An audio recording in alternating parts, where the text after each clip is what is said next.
श्री सद्गुरुदेव परमात्मने नमः। श्री रामचंद्राय नमः। सद्गुरुदेव कहते हैं, जिय की झरनी काम क्रोध की भरनी। जो अपने को ही देखता है वो भक्ति ज्ञान योग को समझ सकता है।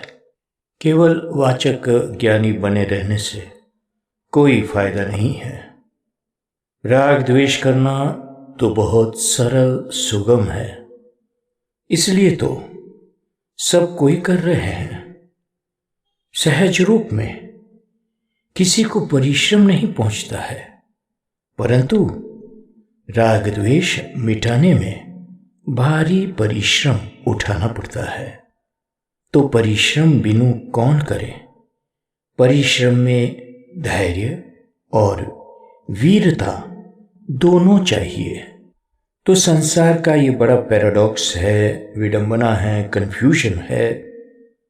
वो ये है कि सब लोग एक दूसरे को अत्यंत बुरे मानते रहते हैं।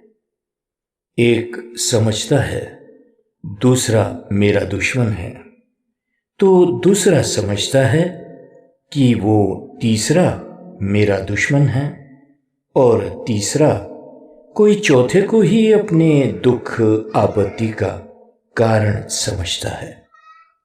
तब ये चौथा समझता है कि वो पांचवी व्यक्ति ही मेरे प्रति ईर्ष्या करता है। इसी तरह की ये श्रृंखला बन गई है और बनती जाती है।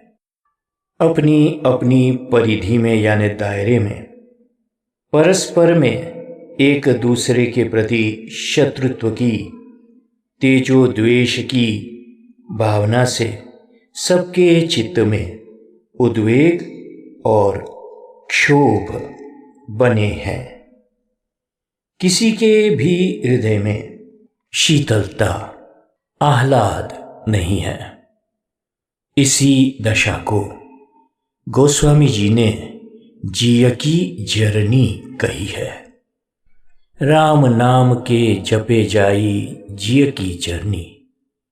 विनय पत्रिका के 184 के पद में ये बात कही है। झरनी अर्थात जिय की जलन। सत्य तो ये है कि सब अपनी अपनी संकुचितता से ही भीतर भीतर जल रहे हैं, उद्विग्न होते रहते हैं।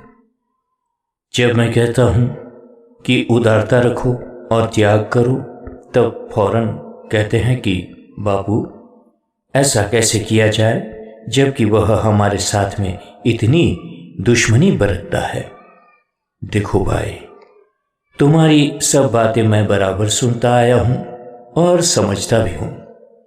भले तुमको कुछ बुरा लगे या संतोष ना हो, फिर भी सच बात तो यही है कि इस प्रकार की तुम्हारी सब प्रतीति और भावनाएं केवल भ्रम मात्र है।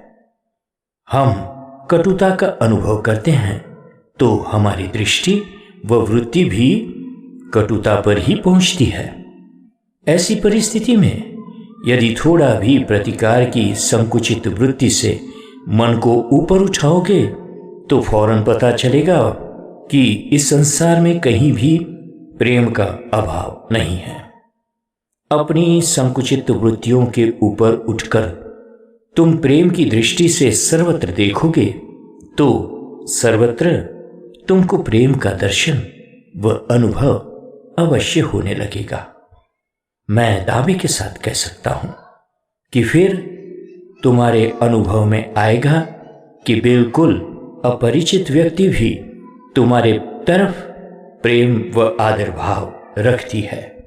देखो, इस संसार में सर्वत्र भलाई व प्रेम भाव है ही, लेकिन जब तक हम खुद ही उनको पहचान नहीं सकते हैं, इनके दर्शन नहीं कर सकते हैं, तब तक उनकी अनुभूति कैसे और किस प्रकार होगी?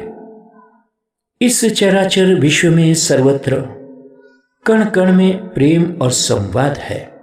सब कुछ एक दूसरे के लिए सुख व प्रेम का दान करते हैं। पानी किसके लिए बहता है? हवा किसके लिए चलती रहती है? पेड़ किसके लिए फलते फूलते हैं? इन सब बातों के ऊपर जरा तो सोचो। अपने स्वार्थ और संकुचितता के ऊपर जब तक तुमको शर्म व नफरत नहीं, तब तक तुम्हें तुम्हारी जरनी जलती रहे, इसमें क्या आश्चर्य। साफ साफ बात है कि अपने को सोचना चाहिए। दूसरे चाहे जैसा भी हो, तुम अपने को तो सुधारो। तुम तो दलदल से उठो और सत्य की खोज करो, अनुभूति करो। ये कोई कठिन या न होने जैसी दुर्घट बात नहीं है। करना चाहोगे तो सबसे सरल और सहज बात है। सबसे प्रेम भाव से रहो, सबके लिए उदारता रखो। किसी के भी सुख के लिए तुम्हारा सुख, आराम, स्वार्थ व खुशी का त्याग करो। आत्म उन्नति का ही जीवन ध्येय हो, उनके लिए ये ठोस बात है।